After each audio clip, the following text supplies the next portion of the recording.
All right, with Fox Sports Next, this is Robby Boydstun. I'm here with Greg Biggins and Brandon Huffman. We're here at the Oregon NFTC. Guys, just wanted to kind of get your general thoughts about, observations about the day. So we'll start with Brandon. I thought I've spent a lot of time watching the linemen today, and I thought the two best linemen that I saw were Sumner Houston and Marcus Griffin from De La Salle and Bellevue High School, respectively. And you can kind of see the De La Salle and the Bellevue in them at the event.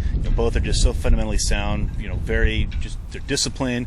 They have the strength, the quickness, that the conditioning is pretty noticeable. Some of the linemen were huffing and puffing, but not those two guys. And that's a lot of state championship rings between the two of them. But those are the two guys that really caught my eye today, and especially watching the linemen. Excellent. Greg, how about you? Yeah, watching more, obviously Huff had the linemen down. I was watching more of the skill guys, quarterback, receiver, DBs. Obviously this camp, a little bit light in terms of maybe high-end Oregon Duck type talent, but still some little sleepers kind of emerged, I thought. But, Henry Mondo was the one guy with the Oregon offer. They looked pretty good. He's such a big guy playing tight end, and I keep envisioning him on the defensive line, just going and smacking people around. But watching him run around, I actually, I liked his size and athleticism, and I think his game will translate pretty well, although, again, being a defensive guy, I like him on the D line, but him, Blakely, obviously Buda Baker is a big-time Duck target. All those guys, I think, had their moments and played pretty well today. Excellent. And then elaborate a little bit more on it. Were there any other sleepers out there that you saw? The quarterback, we kind of named him Sunshine, but he could actually throw the ball pretty well. Brett Even, I think, was his name. He looked good. Big, tall, strong kid, live arm, can spin the football pretty well. Wide receiver MVP was the Morgan kid going to, was it Robert Morgan? Jordan Morgan going to Arizona. I think it's like his third year coming to one of these Nike camps, so obviously he knows the drills really well. Kavika Fanua, got his first offer from Weber State, but, kind of an intriguing talent from Utah. He's going to be going to the, BYU, Utah State camps. Probably some of those names that, I think we'll hear more about. And, but, overall, like I said, pretty solid camp. Excellent. Brandon, over there, offensive line, any sleepers you saw? Yeah, well, I wouldn't really call him a sleeper. He's going to be a guy we're going to talk a lot about in the 2015 class, but it was the first time we got to see him. Tristan Hoge from Pocatello, Idaho. I think he's got 3 or 4 offers already. I know Boise State's offered him, but he looks like an lineman. He kind of has got that frame where he's still got some room to grow, especially just barely going into his junior year.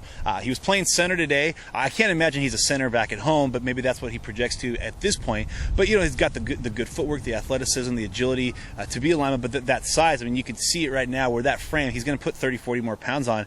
And then the nastiness, used the hand placement well, but he got a lot of nasty in him. And so he was a guy that's certainly going to draw a lot of attention to the Idaho region in the 2015 class, but especially to Pocatello. There's a lot of talent years in Boise, there's talent in Coeur d'Alene, but it's been a while since Pocatello's had a guy that's a prospect, and he's certainly making a case to be that guy. We saw a lot of Northwest prospects out here today, and there were quite a few targets that Oregon is looking at. You got your Buda Bakers, you've got your Henry Mondus. Just what you guys saw out of them, and just kind of general observations about that. One main Oregon target that I watched was Caleb McGarry, just being with the linemen, and he's another guy that. This is the third time over the weekend that I've seen him at a different position. I saw him on Friday night working with tight ends at a camp, and then also working with defensive ends at the camp. Today he was playing the position that we think he's going to play in college, as offensive tackle. And there's still some fundamental things that he's got to work on. Still, I think learning the position better. But the athleticism. Of all the linemen here, he would probably be in the top 2 or 3 of the most athletic linemen. But there's just some things that he's going to need to learn for that position. But the ceiling's high for him. He's a big kid, real strong kid. And his best football's still ahead of him. But he lived in Battleground up until last year before he moved up to Fife in Washington. So he's kind of on that Oregon-Washington border before he went up to Washington. Oregon has been a big school in his recruitment, Washington as well, and USC just recently offered. But I thought that he was, easily the offensive lineman of the 2014 class today that has the best college future ahead of him. Excellent. And Greg, you got a chance to check out Baker and Mondo a little bit. What were your observations? Baker's intriguing because I'm just not sure exactly where he's going to play in college. He's got that corner frame, and he's probably about 5'10 and a half, maybe 5'11 on a good day. Buck 180, about there. So he's got corner size, but he really likes to play safety. That's where he told me he wants to play, and he's got, those rangy skills and just such a high football IQ. I think I'm not going to say they thought they were going to expect more out of him today, but he really stepped up when they went to the half skelly period, which makes sense. He's a gamer. He's not a guy who's going to stand out so much in the one-on-one period. Doesn't do a whole lot of one-on-one covering receivers back at home.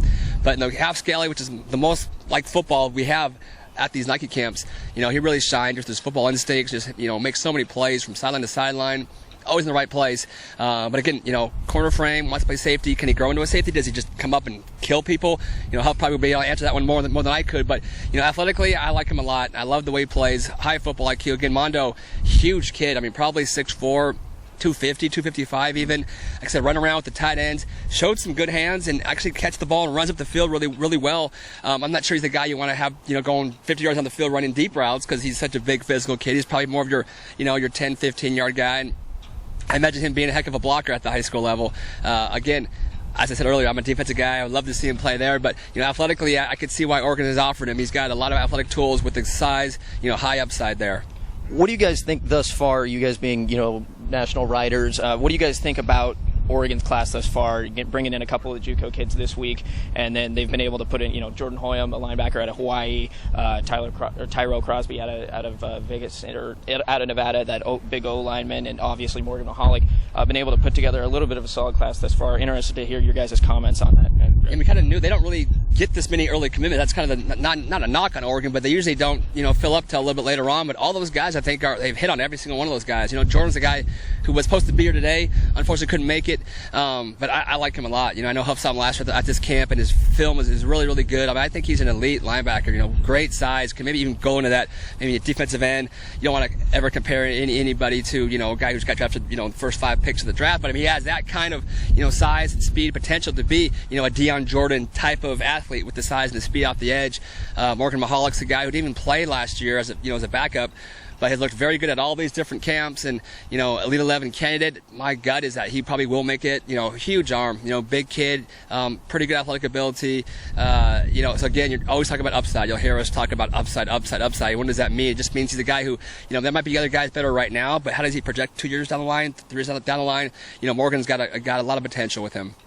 Right. And Brandon, what are your thoughts? Well, I think, I got a chance to see Dominique Harrison last month when I went over to Contra Costa College doing a little Bay Area swing, and, got to see him work out. And there's a guy that obviously they're kind of hedging their bets in case EFO decides to leave for the NFL after this year, or a guy that could take over if Terrence Mitchell were to leave it. And being that he's a JC guy, the expectation isn't that he's going to come and languish on the bench and get ready to play at the collegiate level. They're bringing him in with the expectation that as soon as he steps foot on campus, he's making a major play for playing time. Also got a chance to see Tyrell Crosby back in March when I was down in Vegas. He was at track practice actually, and you can just see he's like a blank canvas. I mean, this guy I don't think really knows just how good of a football player he's got a chance to be. Now, granted, it was track, but when you talk to him, you watch his film, there's still the little things that he does. Like, man, when he cleans that up, I mean, this kid's got a chance to be a very special offensive lineman. Last week, USC and Florida both offered him. Florida doesn't come west a lot of times. They don't come out west very often to try to find a recruit. And I think, again, that kind of speaks to the eye for talent that the Oregon staff has had historically, that they can find those guys. And then they kind of have to hold on for dear life in a lot of ways because other schools kind of, prey on their evaluations, but he's a guy that I think's got a chance to be a tackle. He could play guard at the next level, and his best football's still ahead of him as well. Excellent. All right, I think that's going to wrap it up here from the Oregon NFTC with Fox Sports Next. Brandon Huffman, Greg Biggins, I'm Robby Boydstun.